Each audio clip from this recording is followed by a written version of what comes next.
Hi, folks. This is Dr. Rob Cywes, and I really want to clarify some of the thought processes you folks have, even with your medical or non-medical.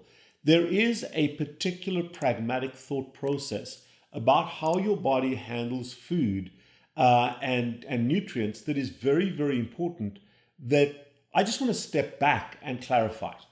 And let's take now a pathway of food through your body. Because the way human beings have evolved is we eat episodically. We're not cows or gorillas or vegetarians that are grazing all the time. We eat episodically. You're eating one, maybe 2 meals a day. And we think, okay, I'm eating that food's going in me, boom, shakalaka, there it is. It doesn't work that way. It doesn't work that way.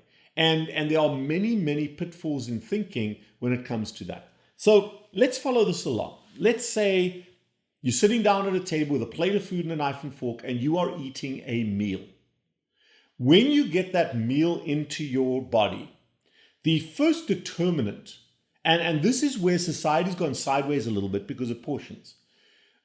The first determinant of how much you are going to eat, for most of us, is a predetermined idea of how much we think we need. We put that food in front of us, and because we've done this for years and years and years, we override all forms of feedback. We have a predetermined idea of how much we're going to eat. Sean Baker says you can eat as many cows as you want to, and I love Sean to bits, but that is false depending on who you are, okay, and what your goals are. But we sit down, we eat that food. Now, normally, that food should be regulated, the quantity should be regulated by two things.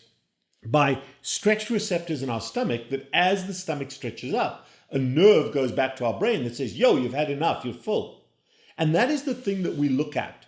But we've learned to over-distend the stomach too quickly. We call that Rottweiler syndrome. So the point is you don't actually feel full. You feel, oh my God, I'm stuffed. And then the second thing is hormonal triggers along our gut that tell us that we've had enough to eat. But they're slow triggers, because they are chemical triggers, not nerve triggers. And the first one is a hormone called GLP-1 that is triggered by fat. Fat, it also triggers carbohydrates. So it triggers insulin. But fat and carbohydrates trigger GLP-1 and tell us we've overeaten, but by that time we may have overeaten to the point of discomfort. So as the food goes into our bellies, in the stomach is a big bag, and it retains the food and it churns the food. It mixes it up, starts to break it down, begins the digestive process with saliva from the mouth and with acid from the stomach. You know, folks, I've created a weekly cycle for myself where I have no calorie Mondays. I go from dinner Sunday night to dinner Tuesday night, 48 hours of no calories. And the purpose is to get into ketosis to restore my metabolic health. In order to get there quickly, on the early Monday morning, I will always go for a run, exercise. And the purpose there is to burn sugar off my liver. And as soon as I'm done with my run, I do a shot of Ketone IQ. This is a ketone product that gets rapidly absorbed and transitions me very quickly into ketosis. Once the Ketone IQ is burnt off, I'm going to be using my own fat for the rest of that day. So I get into nutritional ketosis much, much quicker, much deeper when I do that. And that has advantages and allows me to do a 48-hour fast and not have to do even more extended fasts. Try it. Do the experiment. If it works, use it. If it doesn't work, don't use it, but help yourself. So while food, while meat, while fish, while fat, protein, vegetables, fiber goes into the stomach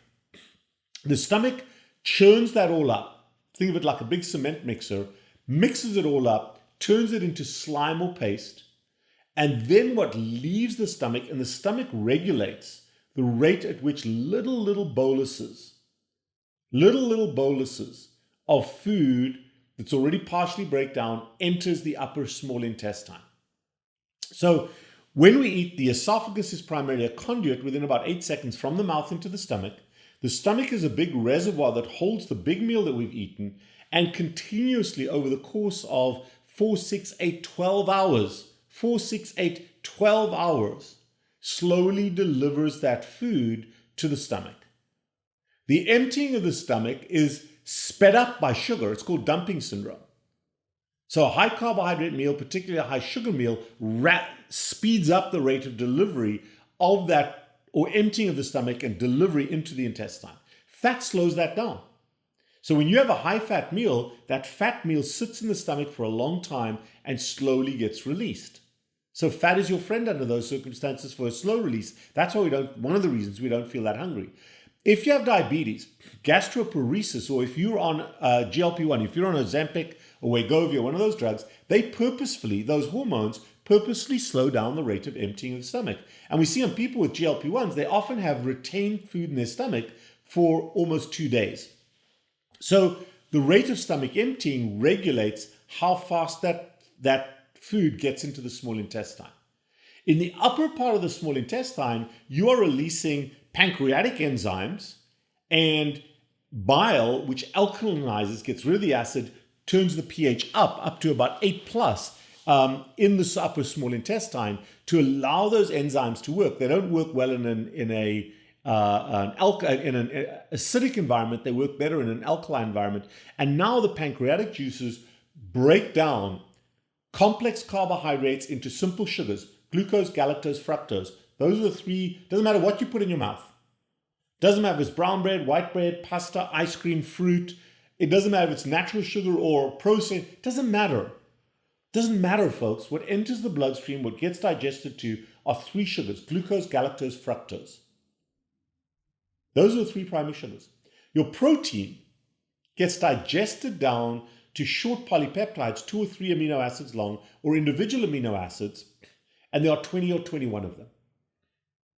20 or 21 amino acids, whether you've eaten meat or whether you've eaten vegetables. Some of the vegetables don't contain all 21, but the meat by definition contains all 21 amino acids. They enter the small intestine, digested by the small intestine, they get absorbed. Both the carbohydrates and the proteins primarily get absorbed into the bloodstream of the intestine that all runs through one blood vessel called the portal vein, goes to the liver. So 100% or close to 100% of that food that we've eaten, sugar and starch and protein, goes directly to the liver. And by definition, all of it, 100% of it, has direct contact with the liver cells through something called the sinusoids. Okay? Sinusoids have little holes in them. They don't have a base membrane. There is direct contact, little villi that connect with that bloodstream going through. Okay? Now, fat gets broken down into fatty acids. And fatty acids can be different chain long. You've heard of medium chain or short chain fatty acids. Ketones, for example, are very short chain fatty acids. Medium chain triglycerides, MCT, slightly longer. Those two are small enough that they can get absorbed both in the lymphatic channels as well as the blood channels. But the longer fatty acids, and certainly the fat-soluble vitamins, A, D, E, K, require fat to be absorbed, and bile, a little bile soap bubble, so they require bile. Whether you've had a gallbladder removed or not is irrelevant. Whether you've had your gallbladder removed or not is irrelevant. The bile is there, a little soap bubble forms. That soap bubble that carries the fat gets absorbed into the lymphatic system. The lymphatic system goes via the thoracic duct, cysternocleidomastoid duct, and dumps into the left subclavian vein. That's how it connects. And then in that venous system goes to the back to the heart and gets redistributed to the body. So lipids go directly to the cells of your body, particularly the fat cells where it gets stored, but to all the cells of your body. So during and after a meal, fat goes straight to your fat cells and then comes back to the liver. But fat goes directly to your cells. And fat cells store them, other cells can use them, but fat goes directly to your fat cells and to the other cells which can be used as a dominant fuel source called non-esterified fatty acids. Now, in the liver, under the influence of certain hormones, testosterone, insulin, thyroid hormone, T3, the amino acids get rebuilt into other proteins. Some of them get formed into short chains that are bound and can travel in the bloodstream. Some of them get converted to albumin and globulin, which form part of your total protein load. Some of them get turned into enzymes and hormones and longer proteins that all get shipped out to the tissues, to the cells of your body. So the liver is a factory for the creation of amino acids and protein. So if you take, you got to take this collagen pill. Well, you put collagen in your mouth, that doesn't enter your bloodstream as collagen. That's BS. It's amino acids. So whether you ate a steak or whether you took a collagen pill, it's the same thing. You're just pissing away more money on the collagen pill. Don't do it. It's a waste of your money. But the advertising is very cool. So the amino acids get built. The liver then stores the glucose, galactose, and fructose as glucose or as glycogen in the liver, and then converts the rest to fat while releasing some into the blood vessels. That goes into the blood vessels either goes to the tissues and gets stored by the tissues, goes to the fat cells where de novo lipogenesis, new formation of fat under the influence of insulin, the fat cells can turn sugar into fat, the brain can use a certain amount, the rest of the tissues store it as glycogen can use some of the sugar. Now, the driving force, demand and supply of the direction of energy trafficking, especially sugar that you eat, it should go to the muscles. And if you are physically active every day, if you're doing, doesn't have to be intense, if you're going for a walk, if you're doing some exercise, you create a sump, a storage place for glycogen, for glucose in the muscles. And then it gets stored in the muscles, largest storage place for sugar in the human body. If not, if you're a blob, if you're a bump on a log and you're watching TV all the time, that sugar then comes back to the liver. The liver has to convert that excess sugar to fat, called triglycerides, and that is the primary cause of a fatty liver. Non-alcoholic steatohepatitis, non-alcoholic fatty liver syndrome is caused by the conversion of excess sugar to fat. And the majority of that, the harmful part, comes from carbohydrates in our diet. Now, if you're on a pure carnivore diet and you're overeating lean protein, some of that lean protein is going to be stored. There's no store for protein, so it has to be converted to sugar and then to fat. So if your triglycerides are rising, if your A1C is rising, but you're on a pure carnivore diet, what's happening there is you're overeating protein, especially lean protein. It's being converted to fat. You've got a fatty liver, often insulin suppressed. But that is the pathway. Now, that emptying of the stomach should take about 2 to 4 hours. But in some people, it takes 12 to 16 hours. So one of the reasons we do blood work early morning fasted, early in the morning on a fasted stomach, ideally an 8 to 12 hour fast, not longer, maybe up to 15 hours, is to see what's happening with your system by the next morning. And if your blood sugars are very high, if you've got that dawn effect, it may be an adrenaline effect, but it may also be that you're still busy storing the food that you ate last night.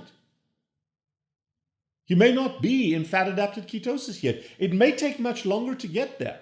Once your ketones start going up, once your blood sugar drops, and once you start mobilizing fat from your fat cells that comes back to your liver, then we know you're in utilization mode. And you're going to utilize the sugar that's stored in your liver first, the glycogen, under the influence of glucagon. So we can measure glucagon, we can measure insulin, and we know early morning whether or not you flipped over from storage mode into where you're storing the food you've eaten to utilization mode. But we can test for that. That's why you should get your blood work done early morning fasted for that comparison. And if you've eaten like a Rottweiler instead of a Chihuahua, and or maybe you've got gastroparesis, your stomach's still full and you're still delivering food to your system. So if you eat breakfast, now you're adding to those stores. But if you go all the way through to lunch or maybe through to dinner, you're doing a 16-8 or an 18-6 or a 23-1, you're giving your body a much, much longer period of time, not only to empty and store the food from your gut, but also now to demand energy from your stores. And that ebb and flow, storage and utilization, is the ideal system. And if you do have a little bit of heavy cream in your coffee, that's pure fat, that fat is just going to the fat cells. It's not triggering insulin. It suppresses appetite, keeps you in ketosis, or maybe, folks, what I'll sometimes do is, I've got it right here, a ketone IQ. So if I know I've pigged out a little bit at night and it's the next morning, I may swallow one of these boys. What does it do? It pushes me into ketosis.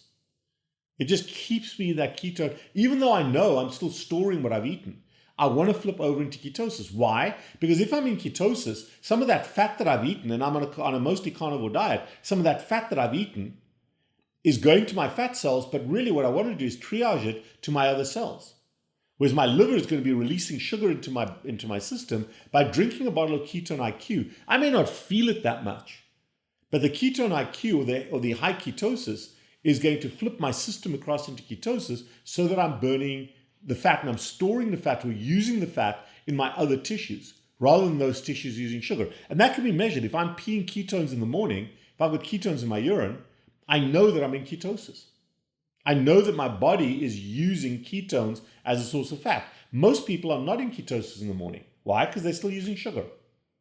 Interesting. That's how we read the blood work. But that's the purpose of early morning blood work. Am I still in storage mode? Can I accelerate storage mode with one of these guys?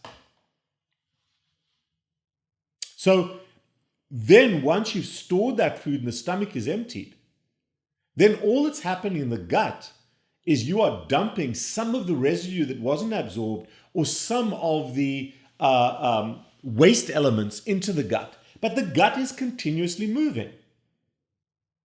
So if you've not had surgery on your intestine, or if you had a piece of intestine removed, but you haven't had it rearranged like in a gastric bypass, you do not have SIBO, small intestinal bacterial overgrowth. That's bullshit. Oh, but all my tests said I was positive. All these tests I didn't even know, but all my tests. Yeah, they're shit in your small intestine. There are bacteria in there. And yes, if you leave them or you culture them, you can grow them. And yes, they're abnormal ones. If you look at Ivor Cummings' video and you see what happened on a carnivore diet, how the types of bacteria shifted, absolutely. But that's not to be treated with a whole bunch of medications and supplements and bullshit. You treat that with your diet, folks.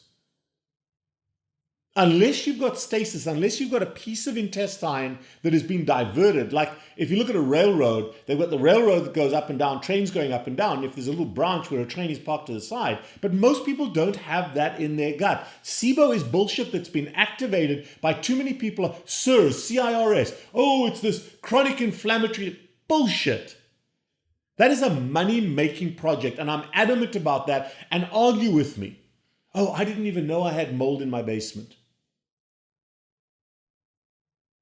Folks, come on, get a grip. And I'm happy to go toe-to-toe with anyone that wants to argue with me about that. The treatment for abnormal bacteria in your gut is to change your diet that brought them there. But the gut is continuously moving, it's continuously emptying. And if the colon's not emptying, it may be slow to empty, there may be a colonic problem. But that is not SIBO. SIBO specifically SI, small intestinal bacterial overgrowth. Colon is your large intestine. So understand anatomy, understand what we're talking about, and don't be a victim. Anyway, that I digress there. It just pisses me off that I get all this all the time. People spending tens of thousands of dollars on SIBO treatments. Absolute garbage. Know the truth. Measure the truth. Anyway, okay, so the food moves through your gut, and if you're mostly on a carnivore diet, there's not a lot of residue. If you're on a plant-based diet or you're eating plants, human beings have lost the capacity to process those plants. So the cellulose is unabsorbable. It gets fermented in the gut, and then it ends up in the colon, but it moves through the small intestine at the same pace. In fact, it may even hurry up and give you some cramping. But that cramping gets sorted out through diet. You don't need a whole bunch of medications to fix it. Anyway, then it ends up in the colon, and that's the dumping ground. Colon only absorbs and secretes water and salt, nothing else. But the stuff in there can damage the colon and cause diverticulitis, can cause pain, can cause colon cancer. And that's dietary related. But understand how the gut works, understand how your biology works. And it's slow. It's slow. That's why we don't have to eat all the time. Can you imagine that person like I used to be that's snacking all the time? You're in storage mode all the time. You're making demands of the storage system all the time, and that breaks the hormonal ebb and flow. And that's insulin resistance. And that's how we get sick. And a ketogenic diet is not only there to get rid of sugar, it's also there to restore a normal regulation, a routine eating pattern. So it's the behavior pattern, not the diet, that is more important on restoring health. I hope that helps. I hope you understand that it really is, the human body works on a supply-demand basis. The supply is abundant in the modern era, so we don't have a scarcity. The demand is very rarely there because the body is dealing with oversupply. And when dealing with oversupply, certain systems break down. But we've got to understand what the mouth does, what the gut does, what the liver does, and what the cells do. And how exercise and physical activity can influence that. How sleep influences that. How intermittent fasting influences that. That's what we have to get to know, folks. That's where we're at. I am the Carb Addiction Doc. I hope that clarifies things a little bit. It's deeper than just, I ate this, therefore it's in my system. It doesn't work that way. If you're interested, leave some comments, good or bad comments. Happy to explain more. If you want to throw a buck at us, Patreon or PayPal, I prefer the PayPal payment. We just know we get it. Patreon is siphoning off too much of the money. I am the Carb Addiction Doc.